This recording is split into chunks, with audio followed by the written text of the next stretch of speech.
Olá pessoal, sejam bem-vindos a mais um episódio do Papo de Ponta. Hoje a gente vai conversar com o meu mentor Crispa. Ele me dá muitas dicas a respeito de um assunto que interessa muita gente, que é a mente próspera. Se você quiser saber bastante sobre isso, vem com a gente, deixa eu falar um monte de coisa legal aqui. Vamos lá?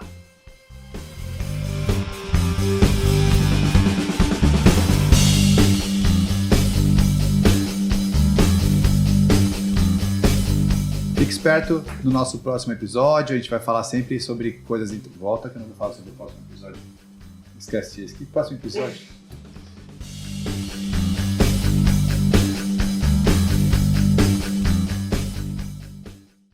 Chefe, muito prazer ter você aqui comigo. Eu tenho certeza que muita gente vai gostar de ver a gente conversando aqui e quero saber sobre a tua vida.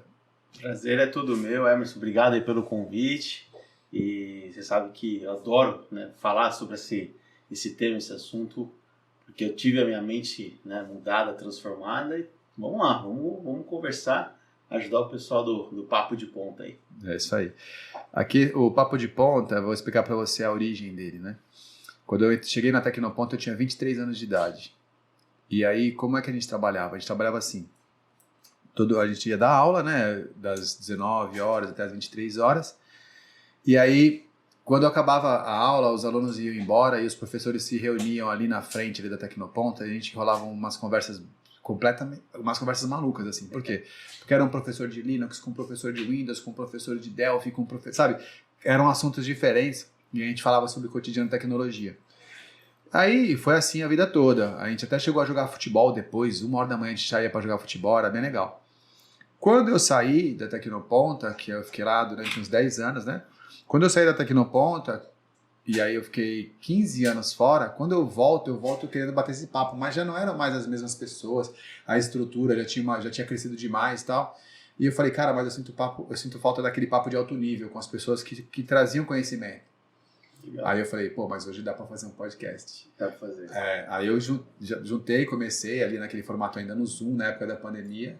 E estamos aqui agora com a mesa, às vezes vem um monte de gente, é bem legal. E você é um dos que seria muito bem-vindo com a gente no Papo de Ponta lá, que a gente tinha depois. E deixa eu fazer uma pergunta para você, né? Eu sempre gostei, eu não tenho um roteiro para poder fazer o Papo de Ponta. A gente conversa. Bora. Basicamente o que eu faço é assim, eu quero saber um pouco da história, né? Assim, da onde você veio, como é que surgiu Sidney Crispa? Da onde que...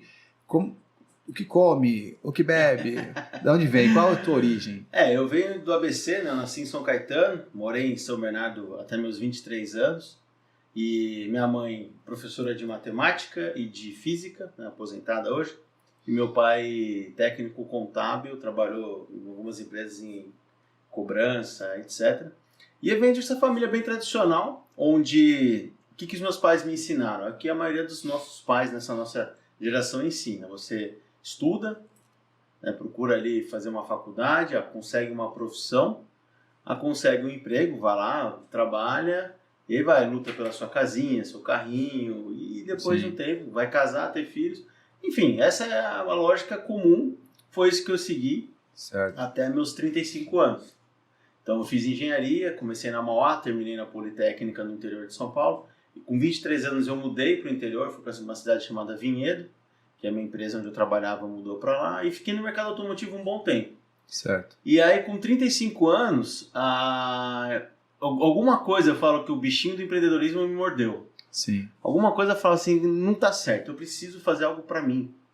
É aquela fase da transição de carreira, Exato, será? Exato. Você fala assim, cara, será que é isso que eu quero ser quando crescer? Já tô no meio da parada, é isso? É assim, eu tava, olha só, eu vou falar para você como é que eu tava profissionalmente. Então, engenheiro formado, trabalhando numa montadora, né? Eu trabalhava na Peugeot Citroën, na engenharia naquela época. E muito bem, ganhava ali um salário que hoje deve ser equivalente a uns 40 mil reais. Excelente. Tinha carro zero, plano Bradesco Saúde, plano odontológico, previdência privada, onde a empresa pagava uma parte. Então, profissionalmente, eu estava muito bem, muito bem. Casado já com a minha esposa, casei em 2008. Não tinha filhos ainda, mas assim, o que estava acontecendo comigo? Eu estava numa vibe, né, vamos dizer assim, muito negativa. Então eu reclamava muito, reclamava de tudo. Teve Chatão. Chato, muito chato, muito chato. Reclamava. E era engraçado que o meu pai tinha uma vibe parecida com essa. Eu reclamava que ele reclamava. Entendi. Né? Era o fluxo da reclamação. Exatamente. E aí reclamava do trânsito, reclamava se estava sol, reclamava que estava calor, se estava chovendo, reclamava que estava chovendo, sabe? Pra você ter uma ideia, eu tive vários carros bons, C4 Palace, carros top, C4 Picasso. Quando eu pegava um carro da frota para dirigir, para um fornecedor, para o Rio de Janeiro, o carro era mecânico, mas pegava carros bons, estou falando de 308, estou falando de carros bons. Nossa, tem que ir num carro mecânico, trocar marcha, que absurdo. Então, nessa vibe. Chatão mesmo. Chatão. E aí teve um dia que eu cheguei em casa, isso foi finalzinho de 2014, eu lembro desse dia muito bem. Não tinha filhos, minha esposa e eu comecei a colocar, chegamos no mercado, carregando sacolinha, aí eu comecei a colocar as coisas na geladeira, e aí eu comecei a reclamar do espaço na geladeira. Nossa, mas que porcaria, não cabe nada. E aí minha esposa me acendeu uma luz e falou assim, amor, deixa eu te falar uma coisa. Você fica falando que o seu pai reclama das coisas, né? Só que você está reclamando de pôr comida em casa. Você está reclamando que você está pondo comida na sua casa. Tá reclamando que tá tendo possibilidade de colocar mais do que cabe, né? Mais do que precisa. E você não enxerga, né? E aí eu falei, caramba. E aí ela falou assim, só que aí ela falou aquela palavrinha, Emerson, aquelas palavras que a pessoa, você precisa de ajuda. Procura um psicólogo. Aí eu fiquei doido, né? Nada contra os psicólogos, né? Sim. Mas a gente não quer assumir quando a gente está numa vibe ruim, Sim. Que inclusive quando essa vibe já faz parte do nosso sistema de crença, do nosso sistema de comunicação, a gente não quer admitir que precisa de ajuda. Sim. E aí foi quando começou. E aí a minha esposa viu na internet uma palestra de inteligência emocional. E eu fui nessa palestra, gostamos. E aí eu entrei nessa vibe. Comecei a fazer treinamentos no comecinho de 2015. Sim. Aí fiz um seminário, aí fiz formação. E em 2015 minha vida transformou, porque... Que muda, né, cara, o jeito de pensar, né? Totalmente. Porque nós somos criados num sistema. Então existe quando eu falo sistema, nós somos um ciclo de sistema, né? Sim. Desculpa. Imagina. E aí, a gente tem o sistema respiratório, o sistema circular, o sistema cardíaco, então, sistema imunológico. Nosso corpo são uma série de sistemas e a nossa sociedade é uma série de sistemas, né? E aí eu percebi que eu falei, cara, eu posso fazer parte de um outro sistema. Sim. Conhecendo grandes empreendedores, grandes palestrantes, grandes treinadores. Inclusive foi quando eu conheci o Jordan Belfort, né, que é o lobo do Wall Street, conheci o T. Harv Eker, tive a oportunidade de trabalhar na equipe do T. Harv Eker por 2 anos. Sim. Então ali eu aprendi muito sobre desenvolvimento, sobre perfeccionismo. Sim. Porque eu confesso a você que uma frase que eu usava muito é feito é melhor que perfeito. Sim. Só que o Harv ele usa uma frase que é assim, de uma forma que você faz algo, você faz tudo. Sim. Então, se você sempre faz de qualquer jeito ou nas coxas, qualquer coisa você vai fazer dessa forma. Sabe que você falou isso aí? E assim, fazendo um gancho. Eu falo essa frase, feito é melhor que perfeito, por conta de o feito sair. E meu filho odeia essa frase. Meu filho é muito perfeccionista, aí ele fala, não sei. Eu falei, filho, eu não estou dizendo que mal feito é melhor que perfeito. Eu estou dizendo que feito é melhor que perfeito, porque o perfeito às vezes não sai. Mas isso que você falou, o jeito que você faz uma coisa, o jeito que você faz todas as coisas, é impressionante, assim. A gente, hoje, com essa... Eu ainda gosto do feito melhor que perfeito, mas eu sei que eu sei que do jeito que você faz uma coisa, você faz todas as outras coisas. Então, se eu for fazer um café, eu já sei que eu já faço um capricho, porque eu sei que aquilo está me fazendo a minha mente ficar caprichosa. É engraçado isso, né? Não, e é assim, por que é bom a gente ter uma relação, né? Eu não sou perfeccionista. Aliás, o perfeccionismo, a gente sabe que não existe nada perfeito. Uhum. Perfeito foi a obra de Deus, só teve um homem na Terra, que eu acredito que eu sou cristão, que foi Jesus, que foi perfeito. O resto a gente está para aqui para errar. Qual é o problema dos perfeccionistas? O perfeccionista, ele para tomar uma ação, ele espera tudo que ele planejou estar perfeito para tomar ação. E o que acontece? Ele nunca toma ação.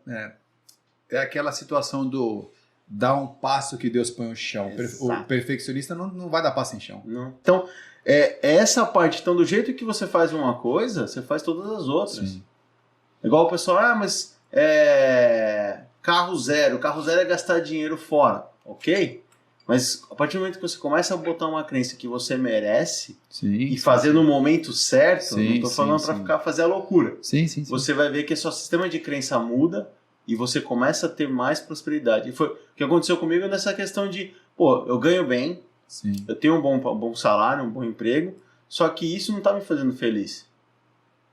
Não é isso, não é vir aqui todo dia, só fazer isso aqui que eu faço. Sim. Eu preciso fazer algo a mais, algo maior. Foi que eu comecei a virar a chave do empreendedorismo. Comigo, assim, eu já comentei com você outras vezes, né? Eu virei a chave para o empreendedorismo com 19 anos de idade. Então, eu não sei como é a minha... Até porque quando criança, jovem ali, eu tenho várias passagens, desde a banda de rock, já era de organizar as pessoas, organizar os clientes e tal. Então, eu não sei como é a vida com a segurança do CLT sem ser empreendedor. E não é berço, não. É DNA, é alguma coisa que já sai assim. Só que olha só que interessante, quando você fala sobre as pessoas, às vezes, as pessoas entendem que a estabilidade do CLT dá um conforto e que o empreendedorismo é a solução porque ele te dá, mas não é também. Quer ver só? Vou te mostrar, vou falar uma coisa que aconteceu na minha vida. Pandemia. Meu apartamento de frente para a praia fechado, eu com a minha família na minha chácara, uma casa de campo bem bacana, com meu carro bacana também na garagem, a minha empresa fechada, esse espaço aqui não sendo utilizado, os meus funcionários todos em casa, trabalhando no home office, os meus clientes pagando, o dinheiro entrando e eu fazendo queijo na minha casa. E isso era isso que eu estava vivendo, é o sonho de muita gente. Inclusive o meu também, quando eu era criança, eu nunca imaginei que eu conseguiria chegar nesse ponto. Eu estava completamente entrando em depressão. E assim, eu era empreendedor, mas era a falta da batalha. Então, vou pegar um não é o fato de ser CLT, é a falta da batalha. Eu vou pegar um negócio interessante, que nem você falou, eu tava ali já tendo minha liberdade, minha fonte de renda funcionando, Sim. E eu fazendo queijo. Com certeza na sua mente passou alguns momentos, cara, e se eu abrir uma empresa de queijo? De laticínios, lógico. A chácara já saiu o site, Chácara Bela Vista, esse monte de coisa. O que acontece com o empreendedorismo, né? Então, tem gente que fala assim, existe ali a pessoa tem que ter uma vontade, ou tem que ter, que nem eu falo, o bichinho do empreendedorismo. Sim. Na verdade, nós temos todo mundo tem essa vontade de empreender, todo mundo tem esse desejo de fazer algo a mais, e isso tem muito a ver com a prosperidade, né? Com as crenças e os valores. Mas por que é tão difícil empreender, Emerson? Porque olha só, eu vi isso do dono da Alibaba, acho que é legal ressaltar. Ele fala assim, dos 20 aos 30 anos, trabalhe com alguém ou para alguém que vai te ensinar, que vai te mostrar técnicas, ferramentas, que vai te dar muito conhecimento. Dos 30 a 40 é hora de você arriscar. Então eu estava com 35. Estava no momento certo. Né? Arrisca, vai lá, tenta. E olha, a minha primeira empresa, depois de 2 anos eu fechei, porque a sociedade desfez, mas era uma empresa lucrativa. Sim. Não era uma empresa ruim, não dava rios de dinheiro, mas era... E é um negócio que até hoje, isso nós estamos falando de 2017, até hoje ninguém fez algo parecido. Entende? Sim. Então, aquilo que você falou, essa empresa é uma que ainda dá uma mordidinha, só que hoje eu tenho 4, né? A gente já vai passar para o segundo passo, que é como está agora. Mas deixa eu só resumir isso daqui. Então, essa questão de você ter a vontade, então dos 30 aos 40, arrisca. Sim. Dos 40 aos 50 já é o momento de você planejar não parar, Sim. mas a sua desaceleração. Porque ali depois dos 60 para frente é para você aproveitar o melhor da vida, aproveitar seus netos, viajar, conhecer o mundo com o patrimônio e o dinheiro que você fez. Só que, olha só, por que é interessante? Não te ensinam isso, ninguém fala isso. Sim. O que te ensinam é que meus pais estudam, arrumam um emprego, trabalham ali 30, 35 anos, paga as contas, financia uma casa, financia um carro, e ali no final você aposenta de alguma forma que o governo ou alguém vai te arrumar uma aposentadoria. Ninguém te planeja, né? Sim. E olha como é interessante essa questão de empreender. Vira para um parente seu e fala assim pra ele, cara, eu vou hoje, sei lá, o carro mais barato no Brasil deve custar uns 70 mil reais, um carro zero, sim. né? Você vai falar pra pessoa assim, ou eu vou comprar um carro zero, né? Se você tem alguns parentes que realmente torcem por você, fala, parabéns, tal, que legal, né? E aí você fala, vou financiar ele em 96 vezes. Sim. Não, mas é assim mesmo que a gente consegue conquistar as coisas. Tem que parcelar, tem que financiar. E aí esses 70 mil vira, sei lá, 180, 200 mil no juros, no parcelamento. Sim. Então, se você tem pessoas que ainda torcem por você, parentes mais próximos, fala, não, é isso mesmo, vai lá e faz parte. Fala agora para essas pessoas que você vai pegar 70 mil reais emprestado no banco para abrir um negócio.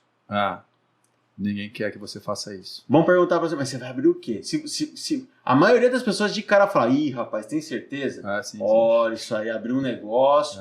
Aí alguns ainda vão falar, legal, mas o que você vai abrir? Aí você vai falar uma hamburgueria. Fala, eu conheço umas 4 pessoas que tentaram e não deram certo. Você vai se lascar. Então, é muito difícil você jogar o jogo do empreendedorismo. Sim. Porque a cultura não é empreendedora, né? E Exato. assim, tem uma outra coisa também que acontece, que aí eu também tenho.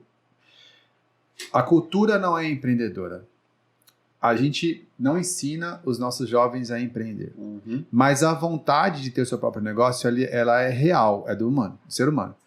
E aí, o que acontece na maioria das vezes? Muitas vezes, as pessoas querem ter o seu próprio emprego só para deixar de ter o chefe. Aí elas criam o chamado autoemprego.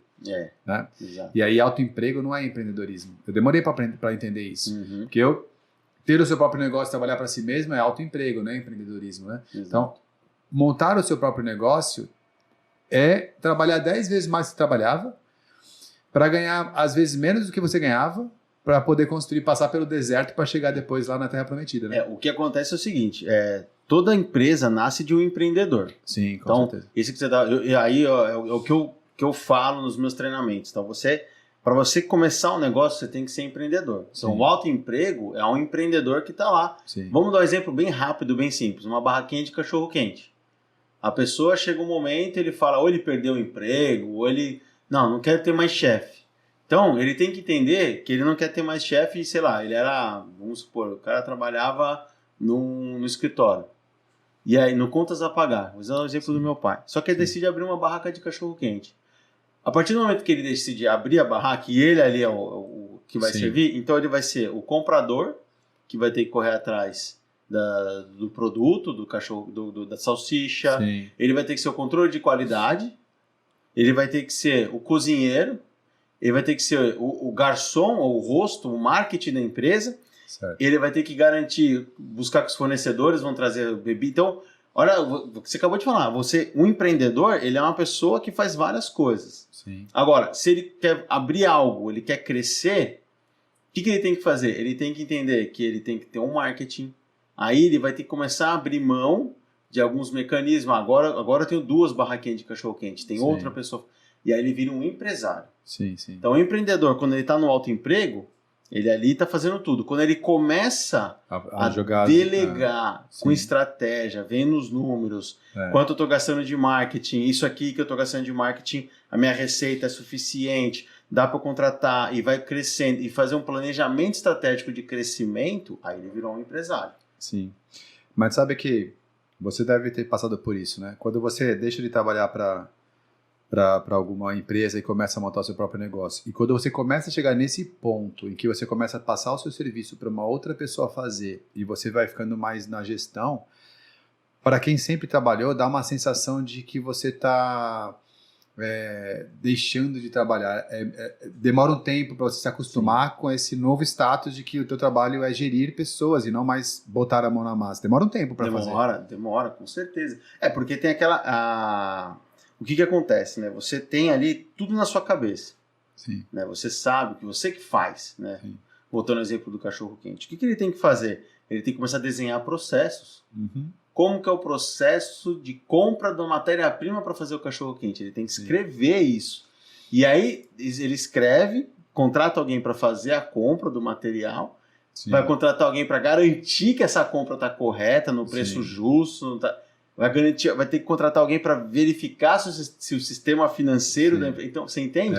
E sim, tudo isso... E aí, o que acontece? Não é que você vai trabalhar menos, mas você vai trabalhar num controle do que está sendo feito. Sim, muda o eu gosto muito de usar o exemplo do Silvio Santos, que acho que é um dos maiores empresários do Brasil. Tem vários, né? Mas eu gosto muito... Imagina se o Silvio Santos fosse querer controlar 100% tudo do sistema, do grupo Silvio Santos. É impossível. Sim. Então ele tem pessoas que fazem a gestão de tudo que está acontecendo, mas ele nunca largou. Né? Ele nunca largou o programa Silvio Santos. Ele era a cara do programa Silvio Santos. Ele era o domingo no Brasil. Né? A gente cresceu. Eu, pelo menos, nas casas dos meus avós, assisti muito o Silvio Santos. Tem uma diferença de delegar para delargar, né? Exatamente. Ele sempre criou muito, tanto que o Silvio Santos ele criou uma loteria para ele mesmo, né? Sim. E ele é um produto tão forte que faz parte do grupo Silvio Santos. Sim.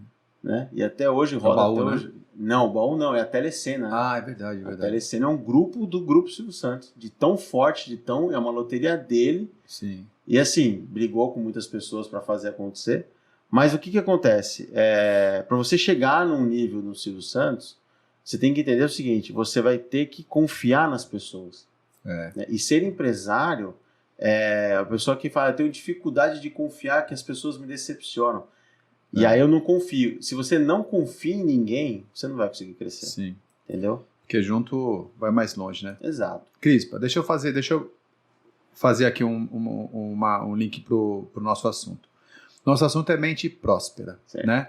Então, você contou a tua história, por exemplo, que você tinha um rendimento alto, você é engenheiro, você tinha um bom emprego, e em um dado momento, por conta de um contato, aquilo foi te levando a ser uma pessoa que você não gostava mais de ser. A sua esposa falou para você, vai se tratar garoto. E aí você começou a procurar outras soluções. E quando você for ver, você falou assim, cara, eu já dei ok nessa parte da minha vida, eu quero começar uma nova. E aí começou a empreender. Hoje você tem 4 empresas. 4 negócios. Certo? 4 negócios funcionando ali e você gerenciando, você dando aquele suporte e tal. A mente próspera, ela se encaixa nesse momento em que você vira. Me fala mais sobre onde você entende que entrou a mente próspera e o que é a mente próspera. Me fala sobre o que você entende como mente próspera. O que acontece, né? Quando eu comecei a buscar esse autoconhecimento, inteligência emocional, comecei a ler, buscar esse conhecimento, esse grupo de pessoas, o que eu entendi? Eu entendi mais o que é uma crença, o que é um sistema de crença, né? Então, crença é aquilo que foi implementado na sua mente. Então, foi o exemplo que a gente deu. As pessoas acreditam que é mais seguro financiar um carro em 96 vezes de 70 mil do que ter a crença que pegar um dinheiro para abrir uma empresa. Fazer alavancagem. Porque a maioria das pessoas, não, isso aí vai dar errado. E aí ela começa a ouvir essa comunicação do pessoal. Então, quando eu descobri as minhas crenças, eu identifiquei uma crença muito forte que eu tinha, que minha mãe e meu pai falavam assim, filho, vai fazer robótica, faz o mecatrônica, porque lidar com pessoas é muito complicado. Sim. Né? Então eu cresci ouvindo isso. E eu fui para essa parte de mecânica. E eu adoro lidar com pessoas, você sabe, você é meu mentorado. Sim. Eu adoro estar em cima do palco, conversar, esse 1-a-1 que a gente está tendo agora. Então, uma crença que eu mudei muito forte é que não, as pessoas, é bom falar com as pessoas. As pessoas, a gente precisa entender que essa conexão entre o ser humano é vital para nós. Então, falar de prosperidade, é muito comum o pessoal confundir prosperidade com riqueza. Sim. Não, se a pessoa não tem conta no banco, como é que ela pode ser próspera? Né? E aí eu vou trazer um exemplo aqui de uma pessoa muito tempo atrás. Jesus não tinha um centavo no banco. Sim. E o quanto ele prosperou? Sim, depois de 2000 anos 2024 anos. Foi o responsável pelo calendário que a gente segue hoje. Sim. E assim, ele veio para modificar e mostrar e simplificar uma lei. Sim. E a nação que teoricamente deveria seguir, muitos hoje acreditam, mas por que eu estou trazendo isso? Prosperidade não tem nada a ver com riqueza, com dinheiro no bolso. Tem muita gente que é rico, tem muito dinheiro e não consegue ser próspero. E riqueza também, às vezes, não tem a ver com dinheiro, né? Exato. Né? Exato. Riqueza, prosperidade e dinheiro são coisas distintas. Separadas. Então, o que você precisa entender? A prosperidade, na minha concepção, ela tem a ver com os seus valores. Sim. Né? O que é o valor? O valor é aquela crença mais forte que você tem, mais enraizada. Então, que nem, vou te dar um exemplo. Se você está andando na rua, né? Exemplo que a gente conversou até. Sim. Você está andando na rua e você está com fome. Então, você tem fome, ali é seu instinto de sobrevivência está falando mais alto e tal. E, sei lá, você esqueceu a carteira em casa, vai demorar ainda mais meia hora para você chegar na sua casa, não dá pra você parar em nenhum lugar para comer, porque você não pode comprar nada. Vou dar uma aprofundada no exemplo aqui, né? Vai Você pegar tá pesado. caminhando na calçada e aí você gosta... Qual é a fruta que você mais gosta? Pode pôr a manga. A manga, tá bom. E aí você vê um pé de manga, aquela mangueira, a coisa mais linda, carregado, não tem um ou dois, tá carregado, aquela manga já amarelinha, que você sabe que já tá a ponto de cair. Só que esse pé de manga, ele tá dentro de um terreno, tem um muro e a mangueira tá dentro do terreno e a copa dela tá para fora da calçada, né? E você tá com fome, meia hora de casa sem carteira, você pega a manga para comer? Então, você já fez essa pergunta para mim e eu fico refletindo, eu fico imaginando essa cena. Aí, assim, eu não pego ali porque não é meu, mas eu já peguei várias vezes. Assim, quando eu era adolescente. E não era porque eu tinha outro valor, é traquinagem. Era quando moleque, daquele de tocar campanha e sair correndo, de aprontar mesmo, fazer arte. Eu sabia que eu estava fazendo a coisa errada. Eu tenho assim, fazer a coisa errada, errar, eu não acho que as pessoas conseguem passar por essa sem fazer. Eu acho ruim quando a pessoa faz a coisa errada e quer dizer que é certo. Mas deixa eu te falar, quem te falou que é errado? Então, era a crença. Entendeu? São os seus valores, aquilo que seus pais não pegam. Agora, eu não te falei que você não pode, de repente, bater no portão e falar pro dono da casa, viu? Tem um monte aí, já tá pra cair. Posso pegar uma pra mim? Não te falei que isso não poderia. Não poderia fazer. Entendeu? Agora uma outra pergunta. E se cai na sua frente, caiu e foi pra calçada, você pega pra comer? Aí eu acho que eu pego. Porque mudou o valor. Agora não é mais da pessoa, agora é meu. É engraçado isso. Entendeu? E a gente tem vários valores dentro de nós. Né? O valor é a crença mais forte. Que eles falam, quando eu era mais moleque, os valores, eles vão mudando de prioridade. A gente tem os top 5, os 5 mais fortes. São 10 valores principais ali. Você tem um monte de crença, mas são sempre 10. Só que eles mudam ali de posição ao longo da vida. Isso é normal. Então, talvez lá na adolescência, com 15, 16 anos, numa brincadeira de amigos, e ainda mais com seus amigos, né? Os seus valores são influenciados pelas pessoas que você anda, né? O grupo, o seu convívio, com certeza. Foi o que eu falei. Eu sei de onde eu vim. Então. ZL, Parque Bitaru, São Vicente. Então, quando a gente via ali uma árvore com as coisas, a molecada pegava porque era para fazer traquinagem mesmo. Então, e aí, tendo esses valores em pauta, que a gente começa a falar de prosperidade, né? Eu gosto muito, conexão com as pessoas é um valor alto para mim. Eu gosto muito dessa conexão com as pessoas. Então, quando você falar para mim assim, cara, esse final de semana vamos viajar para algum lugar. Viajar eu gosto bastante. Só que se tem um treinamento onde eu vou entregar conteúdo, eu não troco. Eu falo, não, eu vou no treinamento e vamos no outro final de semana, né? Um valor muito forte que eu tenho é família. Então, o que é prosperidade hoje para o Sidney? Não são só os negócios, não é dinheiro no banco. A prosperidade eu levo meus filhos na escola todos os dias de manhã, eu busco eles na escola, na hora do almoço, consigo almoçar com a minha família praticamente todos os dias, né? Consigo pôr meus filhos para dormir. Então, tendo isso acontecendo na minha rotina, no meu dia a dia, eu me sinto muito próspero, mas muito próspero. Claro que em alguns momentos eu tenho que, finais de semana, que você também está em treinamentos comigo, eu abro mão de estar com eles para estar buscando conhecimento, treinando pessoas. Então você tem que ter um equilíbrio, mas eu me sinto hoje muito próspero por conta desses resultados.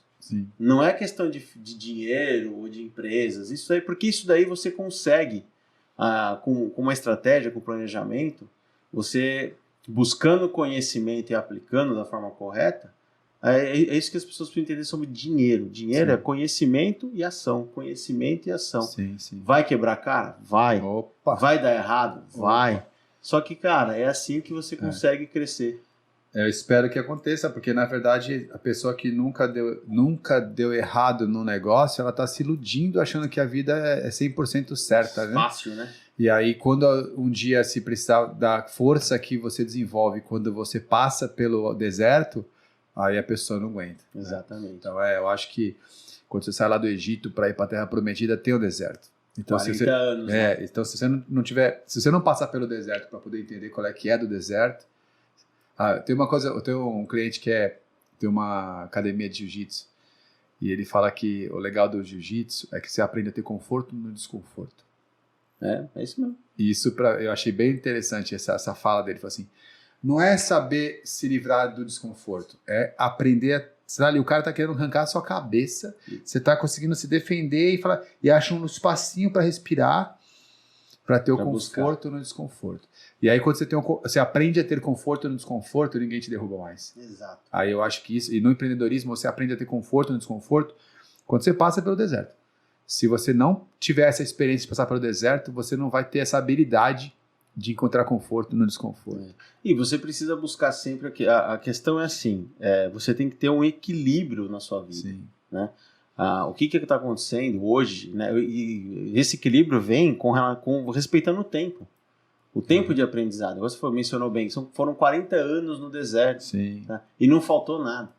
Aqueles que confiaram realmente, né, em Deus, muitos morreram pelo caminho. Né, por questão das serpentes, enfim. Mas aqueles que confiaram, né, em Deus, e não é confiar no homem, né, na época Moisés que era o guia, mas confiar que Deus teve uma promessa. Sim. E se você confia naquilo que você está fazendo, e que o que você está fazendo é algo que correto. Traz... exatamente, que é correto, não prejudica as pessoas, que traz ali algo positivo, uma hora vai dar certo.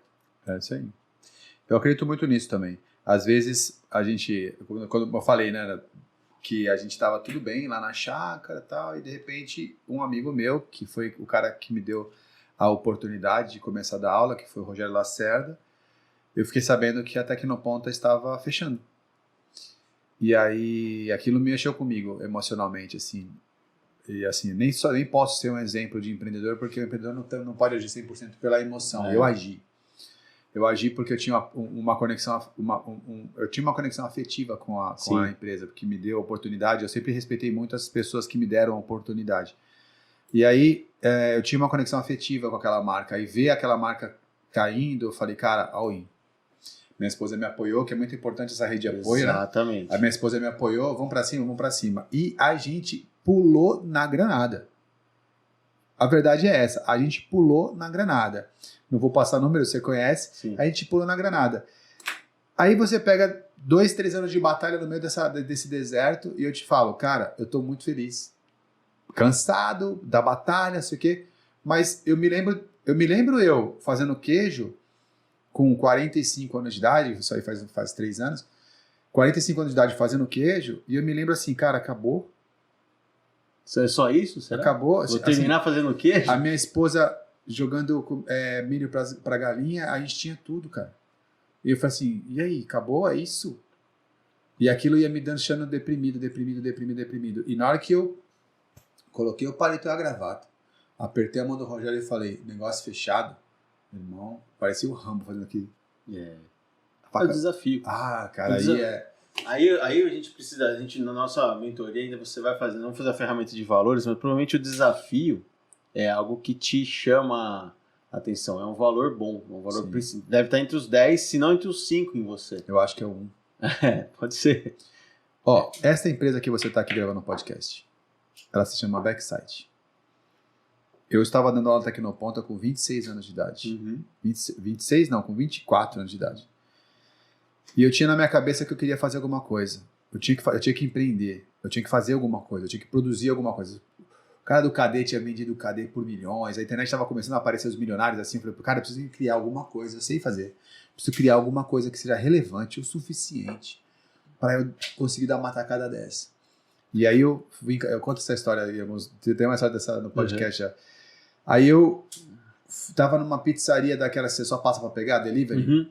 Aí eu cheguei lá e tinha um mapa gigantesco assim na parede. Os motoboys procurando a rua. Isso foi no ano de 1998. O cara procurando o nome da rua ali, achava o nome da rua, marcava no papelzinho, pegava a moto e ia. E eu ali esperando a pizza. E eu tinha sido motoboy. Então eu entendia do trabalho do cara. A dor do cara. Né? Eu sabia o que ele estava fazendo ali. E eu sabia qual era a dificuldade que ele tinha para encontrar e tal, para anotar. Eu sabia da dor do cara. E eu sabia tecnologia, que era meu conhecimento recente. Aí eu virei para minha esposa e falei assim, eu vou fazer um site em que esse cara vai escrever o nome da rua, já vai vir na hora pelo mapa. Olha. 1998. A minha esposa falou assim, vai sim. Tudo que você está vendo veio desse desafio. Desse projeto. Veio do desafio. Porque outras ideias eu também coloquei e ela falou, que legal, que legal. Mas essa ela duvidou. Então, e depois eu fiquei... Em 98 nem tinha Maps, Não GPS, não acho que tinha nem não, Google. não tinha nada. Não tinha nem o Google. Era KD, Alta Vista e Yahoo. Não existia o Google, não existia nada. Não existia nada. A gente tem várias histórias sobre isso. Mas eu falo assim, eu até brinco, né? O Motoboy montou a primeira plataforma de busca de ruas do Brasil. E chegou onde chegou por conta desse desafio. Juntar o conhecimento da rua e o conhecimento da tecnologia. E ó, eu vou pegar um gancho seu agora. Olha que interessante. Você, na época que você era motoboy, cara, beleza, motoboy, 18 anos, tá lá entregando pizza, sei lá o que você entregava. Era contabilidade, era só documento. Contábil, documento, mas você sofria. Moto, aqui em Santos isso, né? Isso aqui na Baixada Moto, trânsito, calor, enfim, você vivenciou essa dor. Sim. Em algum momento você foi estudando, buscando crescimento, conhecimento, chegou a ser professor ali na escola. Sim. Nessa mesma fase você olhou, falou, aí você conhecendo a dor, falou, cara, peraí. Exatamente isso. Eu sei que esse cara precisa de uma ajuda, eu vou ajudar. Eu não sei como é que você monetizou na época, enfim, mas o que as pessoas têm que entender, e aí eu vou falar para os jovens aí do seu canal, cara, o que você está passando agora com 18, 19, 20 anos, não é para te derrubar, não é para você ficar lamentando, ou para você falar, cara, é para você buscar uma estrutura, buscar um conhecimento, se desenvolver, porque dali a 10 anos depois, talvez o que você passou aqui, você fala, cara, eu consigo ajudar. Tá muito em pauta, né? Porque a juventude hoje é a juventude de um clique, né? Isso é verdade que o povo quer clicar e já quer ter o primeiro milhão na conta. Sim. Né? Quero fazer 2 vídeos no YouTube e monetizar e virar milionário. E a gente sabe que não é assim que funciona. Sim. A regra do jogo não é essa. Então, e tu não fala, escola não serve pra nada, pra que fazer faculdade? Sim. Eu concordo que você fazer uma faculdade, na vida, no dia a dia, você vai usar 15%, 20% do seu conhecimento. Só que a base que um estudo, que a faculdade te dá, que uma escola te dá, é pra vida toda. Claro que é. Você tem jovens hoje que você pergunta na rua, sei lá, o plural de qualquer palavra, não sabe. A terceira pessoa do singular enrosca, e jovens universitários. Então você precisa entender que a base de estudo e a base de vivência que você tem não é um clique. É porque o pessoal tem uma noção, eles ficam pegando ali, ó, o Bill Gates, o Mark Zuckerberg, o Steve Jobs, e aí ele vem com esses exemplos, né? O Steve Jobs fez tudo o que fez e não tinha faculdade. O Mark Zuckerberg também largou a faculdade. Falei, porra, mas os caras largaram Harvard, né? Não foi qualquer um. Os caras tinham uma base muito boa para estar lá. Não, eu vou pegar, até antes de ir para o Steve Jobs, eu vou pegar o seu exemplo, né? Você falou da chácara, pandemia, foi lá em 2020 que você estava vivenciando e tal. Beleza, mas de 2020... Quando que você começou a dar aula como professor? Esse exemplo do mapa, quando que foi esse mapa? Em 2000 e quanto? O mapa foi no ano 1999. 2020, então foi de 21 anos para você estar na sua chácara, com dinheiro entrando, as empresas funcionando, com a liberdade e independência. 20 anos. Não foi do nada. Não é? O sucesso, vamos falar, Steve Jobs, tudo bem, cara, Steve Jobs fundou a Apple na garagem, correu, foi...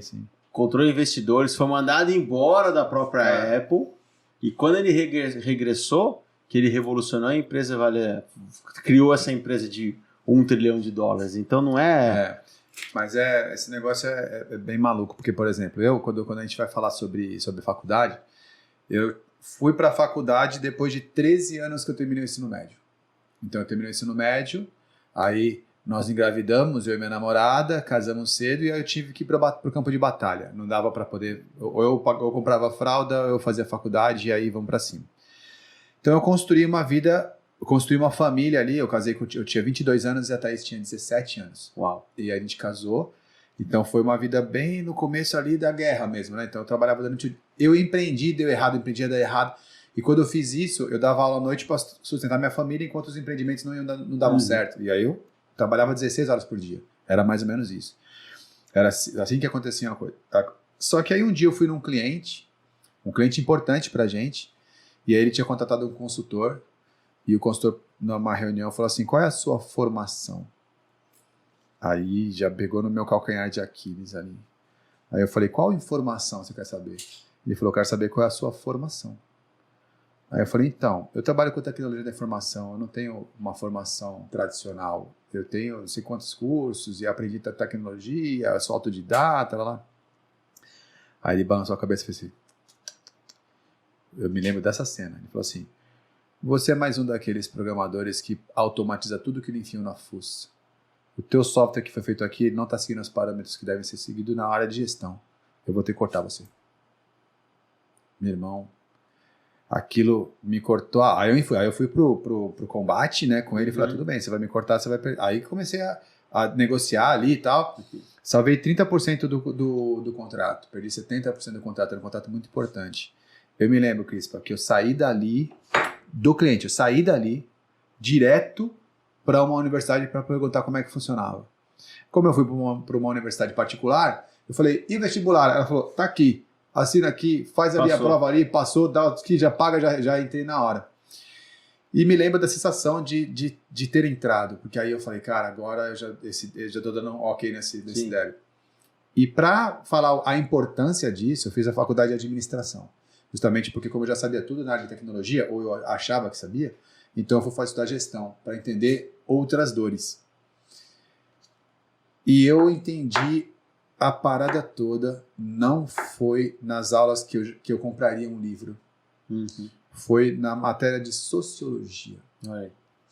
Foi na matéria de sociologia que eu jamais compraria um livro, que eu não tinha interesse, que eu odiava a matéria. Foi ali que veio o clique. Qual o clique? De que uma empresa não é uma máquina, é um organismo. A empresa, o segredo de uma empresa, você falou tudo, tá? Na gestão de pessoas. Sim. O que acontece? Você vai fazer a gestão financeira. Gestão financeira são pessoas. Você vai fazer a gestão de liderança. Gestão do marketing. Quem faz o marketing são as pessoas. Então, a empresa nada mais é que um conjunto de gestão. E voltando para essa questão de prosperidade, não existe um estalo de dedo e a prosperidade vem. A prosperidade é um conjunto de tudo isso que a gente está conversando. Sim. São as dificuldades, você falou, cara, 22 anos, namorada com 17, engravidou. Cara, era isso que você tinha que vivenciar para ser o Emerson de hoje. Sim. Sabe, esse pai que é um pai super, super presente, é um pai que estruturou os filhos, tá? E os filhos trabalhando junto, a família trabalhando junto. Então, tudo que passa com você tem dois caminhos. Você tem a decisão de lamentar e reclamar, que é o que eu fazia até 2015, ou você enxergar que aquilo é uma oportunidade de você aprender, crescer e fazer algo diferente, né? Eu falo meus filhos, é engraçado, eles têm umas fases, meus filhos acordam cedo, 5 horas da manhã, 10 para 5 às vezes. Sim. Qual seria poderia fazer? Cara, ou reclamar, pelo amor de Deus, vai dormir mais. E às vezes tem dia que eu acordo e falo, nossa, filho, sério, esse horário você vai acordar? Mas tem dia que eu falo, bom, vamos aproveitar. Aí eu pego eles, sento no sofá, no apartamento que eu moro, na sacada, a gente vê o sol nascendo ali na Pedra Grande, em Atibaia, e aí o sol, a gente toma um café junto. Então, aproveita essa jornada, né? Porque uma frase, eu não lembro agora de quem que eu ouvi, um dos mentores que eu ouvi, mas o segredo da vida não está no destino. Você chegou no destino lá e você estava depressivo. É curtir a jornada, é aproveitar essa jornada. É entender que cada dificuldade é uma oportunidade para aprendizado e a cada aprendizado aplicado é uma vitória. Celebrar, comemorar. Né? Esses dias aqui a gente está ensinando isso para os meus filhos, né? O Arthur tem 5 anos, ele aprendeu a se limpar sozinho, né? No banheiro. Cara, uma vitória para uma criança de 5 anos. Vamos celebrar. A gente saiu para comer, para ele entender. E é importante a gente reforçar, né? E hoje os pais, os líderes, eles têm muita... isso não faz mais que obrigação. Tava na hora de aprender a fazer isso mesmo. Não, celebra, comemora. Sim. Você sabe que você falou sobre isso, eu lembrei de uma frase que tem 2 interpretações. Tem a interpretação de quem gosta de reclamar, a interpretação de quem quer seguir em frente. Que é aquela frase assim, a vida é aquilo que acontece enquanto fazemos planos. Aí, essa frase, ela significa muito para mim. Primeiro porque ela demonstra que você precisa viver o hoje. Tá. Que você tem que saber viver, comemorar os micro resultados, né? E você precisa saber que o que aconteceu hoje tem que ser comemorado. É o pão nosso de cada dia. Então, a vida é aquilo que acontece enquanto fazemos planos. Me parece, inicialmente, que você tem que esquecer o futuro e pensar no hoje. Uhum. Porém, eu também gosto de olhar para essa frase e falar que a vida é aquilo que acontece enquanto fazemos planos. Porque quando você está fazendo planos, você está sonhando. Exato. Então tem também uma conexão com o propósito. Tem uma conexão com o futuro, que é muito gostoso pensar no futuro. É muito gostoso você falar assim, cara, eu vou construir isso aqui na minha vida. E aí não importa quanto tempo leve. E então, quando você está fazendo os planos, quando você tá pensando onde você quer chegar, para mim aquilo é a vida também. Sim. Entendeu? Então eu acho que essa frase ela é boa porque ela pega as duas coisas. Eu gosto muito uma vez eu vi um estudo, eu não vou lembrar exatamente o percentual, mas só para você entender, o pessoal fala, quem é depressivo, ele geralmente tem os pensamentos da seguinte forma, 60% fica no passado, né? E assim, pensando que no passado era melhor, como o meu passado foi bom, e fica nessa vibe, 30% no futuro, só que no futuro, que nossa, mas vai dar tudo errado. Sim, pessimista. Pessimista, e 10% no presente. Sim. O ansioso já faz o contrário. O ansioso é 30% no passado, pensando em alguma coisa, 60% no futuro, e nossa, vai dar errado, como que eu posso fazer? E fica naquela preocupação, e de novo 10% no presente. E aí eu te falo, uma pessoa com uma mente próspera, o que ela faz, né? Ela fica ali 10% no passado, relembrando coisas boas, o que vivenciou, sim, buscando até alguma solução, algum aprendizado para os 30% do futuro, que ele está ali planejando, mas 60% é hoje. É o hoje, é o presente. Curte esse presente, agradece, sim, abre o olho, agradece. Não chama presente por acaso. À toa, exatamente. Vai curte sua família, curte, sim, seus filhos, seus funcionários, seus colaboradores, agradece os caras, sabe?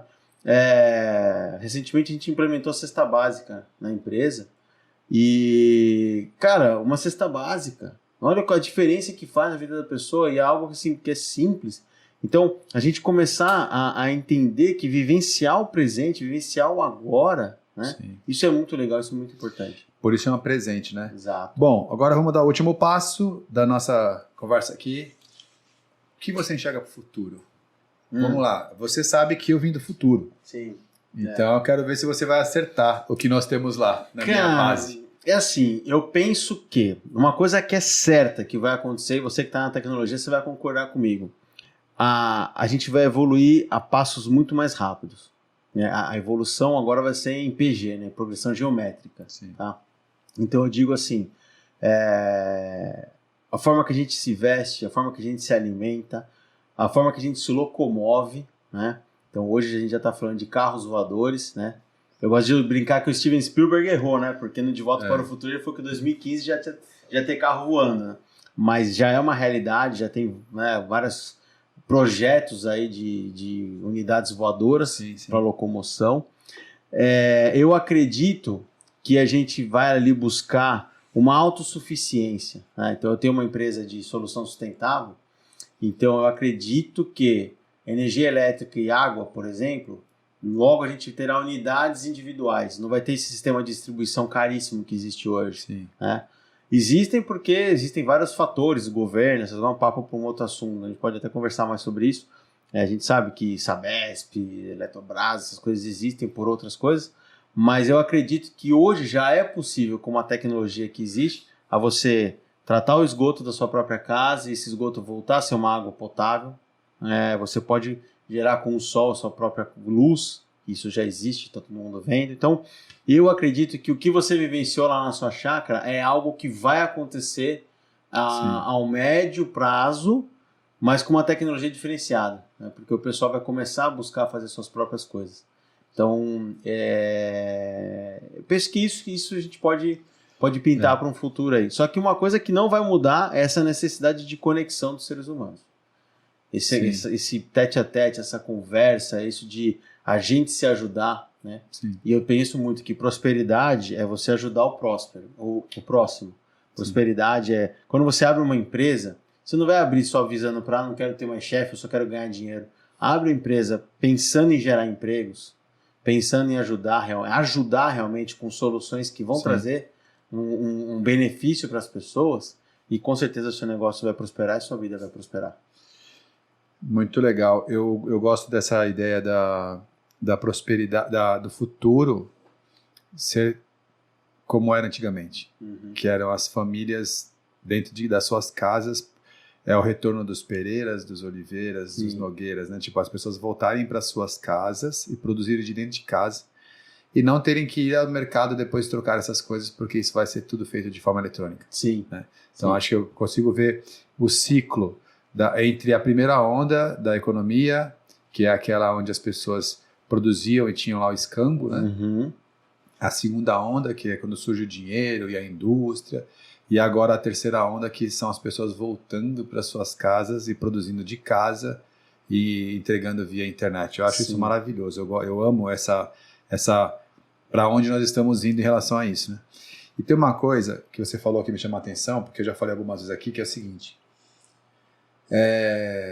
Não dá mais para competir com a máquina. Então, por exemplo, a ChatGPT, carro voador, não dá mais para competir com a máquina. Então agora é hora do ser humano parar de ter essa briga com a máquina e começar a voltar... Usar ao seu favor, né? E voltar a ser humano. Ou seja, deixa que o trabalho pesado as máquinas fazem e a gente vai voltar a se relacionar, voltar a fazer arte, voltar a fazer poesia, voltar a ser humano. Sim. Entendeu? A voltar a lidar com sentimentos, com pessoas. Eu acho que o futuro tende a ser muito mais humanizado, porque as tecnologias vão virar commodities. Sim. Você vai virar meio que todo mundo tem, sabe? O que eu gosto muito de explicar também, né, voltando a falar de mente e corpo, que o nosso cérebro, ele é projetado, o cérebro, o órgão mesmo, né, ele é projetado para economizar energia. Então ele quer que a gente fique o máximo de tempo parado, não busque nenhuma outra informação nova. Hoje a gente tem que tomar cuidado que a tecnologia, a máquina, o celular, por exemplo, você consegue ficar 5, 6 horas o dia inteiro ali só vendo, só entregando. O que você está fazendo? Economizando energia e não está buscando nada.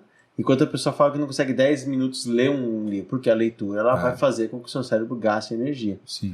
Então eu penso e eu creio que as pessoas elas vão, num certo momento, usar a máquina não para ficar dependente dela, mas para usar para o dia a dia, para aproveitar melhor o seu tempo. Sim. Que é isso que a gente vai buscar. E é um universo de muita oportunidade que vai surgir agora. Muita. Porque na medida que muitos seres humanos vão ficando mais dependentes da tecnologia, quem perceber essa oportunidade vai crescer de forma avassaladora. Sidney Crispa, muito obrigado por você ter vindo até aqui. Eu que agradeço.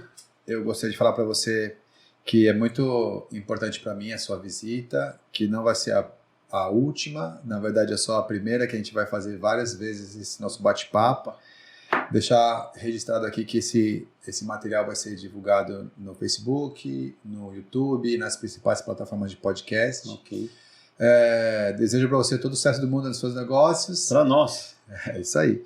E vamos em frente, tá bom? Obrigado pela oportunidade. Parabéns aí por mais esse trabalho, né, que é o Papo de Ponta. Sei que você tem várias atividades, assim como eu. A gente sabe que a agenda é um desafio, mas continua sendo esse cara incrível. Você e sua equipe estão de parabéns aí pelo belo trabalho. E sempre que conciliar a agenda e precisar, a gente está aqui para conversar. Bora pra cima. Valeu, querido. Obrigado, pessoal. Valeu. Agradeço.